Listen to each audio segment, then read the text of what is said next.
সমগ্ৰ ৰাজ্যতে চলিছে নিৰ্বাচনী বতাহ আৰু সেই নিৰ্বাচনীৰ বতাহৰ ব্যতিক্ৰম নহয় যোৰহাটো আৰু যোৰহাটতো কেইবাজনো প্ৰাৰ্থী প্ৰখ্যাপিত কৰিছে অসম গণ পৰিষদে হওক ভাৰতীয় জনতা পাৰ্টীয়ে হওক বিভিন্ন দলে বা নিৰ্দলীয়ভাৱে হওক ইয়াত যিসকল প্ৰাৰ্থী আছে প্ৰাৰ্থীসকলে মনোনীত দাখিল কৰাৰ পাছতেই নিৰ্বাচনীৰ প্ৰচাৰ আজিৰ অন্তিমটো দিন নিৰ্বাচনী প্ৰচাৰ চলাই গৈ আছে।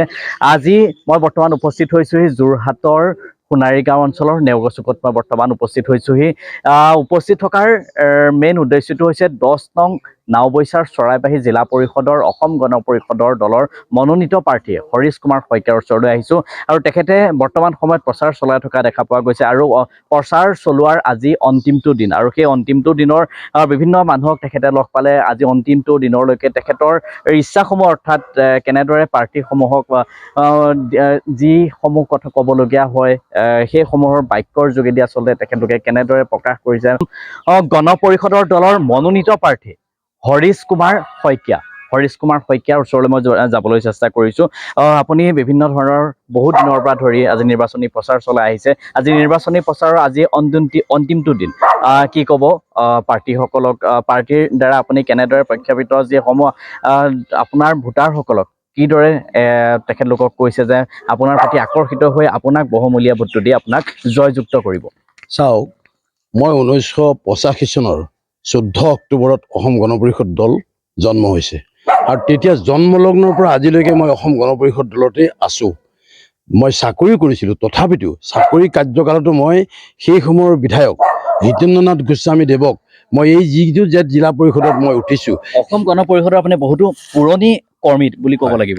অসম গণ পৰিষদৰ পুৰণি কৰ্মী হিচাপে মই যি দুখন পঞ্চায়ত মোৰ পৰিছে, মোৰ ঘৰৰ সন্মুখৰখন আৰু কাষৰখন 34 নং পশ্চিম চাৰিগাঁও গাঁও পঞ্চায়ত, 34 নং নাওবৈচা গাঁও পঞ্চায়ত, এই দুইখন পঞ্চায়তৰ প্ৰতিটো চুক কোণাত মোৰ মানুহ আছে।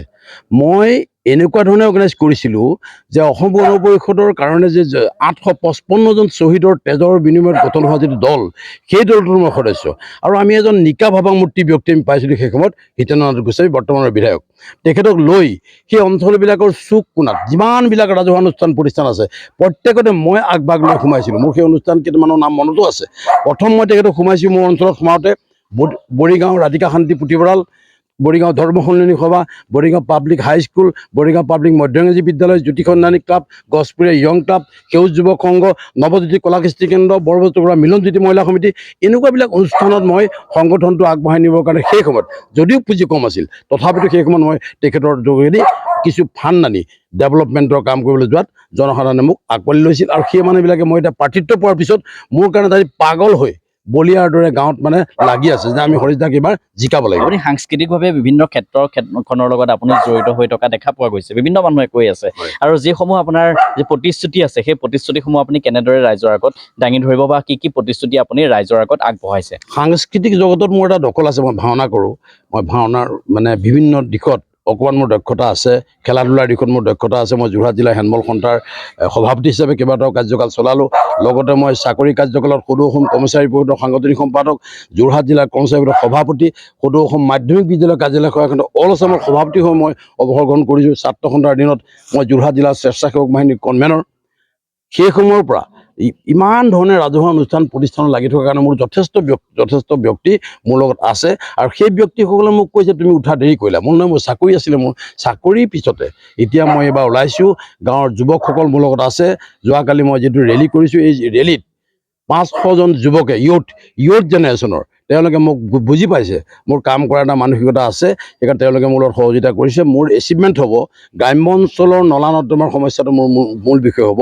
আৰু দ্বিতীয় কথাটো হ'ল যে আমাৰ যিবিলাক মহিলা সমিতি গোটবিলাক আছে, এই গোটবিলাক বা যুৱক যুৱতীসকলক একত্ৰিত কৰি মানে কৰ্মসংস্থাপনৰ বাবে ক্ষুদ্ৰ উদ্যোগ গঢ়ি তোলাৰ ক্ষেত্ৰত মই প্ৰায়ৰিটি দিম বুলি মই ভাবিছোঁ আৰু বিশুদ্ধ খোৱা পানী কণৰ ব্যৱস্থা কৰিব লাগিব। মই আজি যিমান গোটেই যোৰহাট সমষ্টিৰ 3টা পঞ্চায়তত ঘূৰিছোঁ, ইয়াত চব ৰাস্তা পদূলি বাহিৰৰ পৰা দেখাত ঠিকে আছে। আজি মই যোনটো স্থানত আছোঁ এই অঞ্চলৰ ৰাইজে মোক যথেষ্ট কৈছে যে আপোনাৰ যিকেইটা ৰাস্তা মোক দেখুৱালে আপুনি চকু পানী টুকিব লাগিব। আৰু মোৰ দুখ লাগে যে যিটো দলত আজি ইমান বছৰ কাম কৰি থকাৰ পিছতো আমাক অকলশৰীয়াকৈ অন্ততঃ সেই সুবিধাকণ দিয়া নহ'ল। ভাৰতীয় জনতা পাৰ্টি আৰু অসম গণ পৰিষদ দুয়োটা দলৰ আমি ব্যক্তিসকল আলোচনাত বহিছোঁ। বহাৰ পিছত সকলোৱে মিলি বন্ধুত্বমূলকভাৱে খেলিবৰ কাৰণে মোক আগবঢ়াই দিছে। এইবাৰ 10 নং নাওবৈচা চৰাইবাহী জিলা পৰিষদৰ প্ৰাৰ্থী হিচাপে তেওঁ মনোনীত হৈছে আৰু মনোনীত হোৱাৰ পাছত তেখেতে বৰ্তমান সময়লৈকে আজি প্ৰচাৰৰ অন্তিমটো দিনলৈকে তেখেতে জড়িত হৈ পৰিছে, প্ৰচাৰ চলাই আছে আৰু সেই প্ৰচাৰ চলোৱাৰ পাছত তেখেতে ভোটাৰ ৰাইজক বিভিন্ন প্ৰতিশ্ৰুতি দিছে আৰু সেই প্ৰতিশ্ৰুতি তেখেতলোকে কেনেদৰে ৰাইজৰ আগত দাঙি ধৰিব, সেই জিকাৰ পাছত অৰ্থাৎ ভোটদান প্ৰদানৰ পাছত যে জয়যুক্ত হোৱাৰ পাছত কেনেদৰে তেখেতে বৰ্তমান সময়ত যিসমূহ তেখেতৰ দাবী কৰিছে যে আমুক যি কৰ্মখিনি কৰি দিম, সেই কেনেদৰে প্ৰতিশ্ৰুতি আগবঢ়ায় সময়ত দেখা যাব। আপোনালোকে চাই আছে ৰিপৰ্টাৰ লাইভ অসম যোৰহাটৰ পৰা মই অনুপম বৰা, ধন্যবাদ।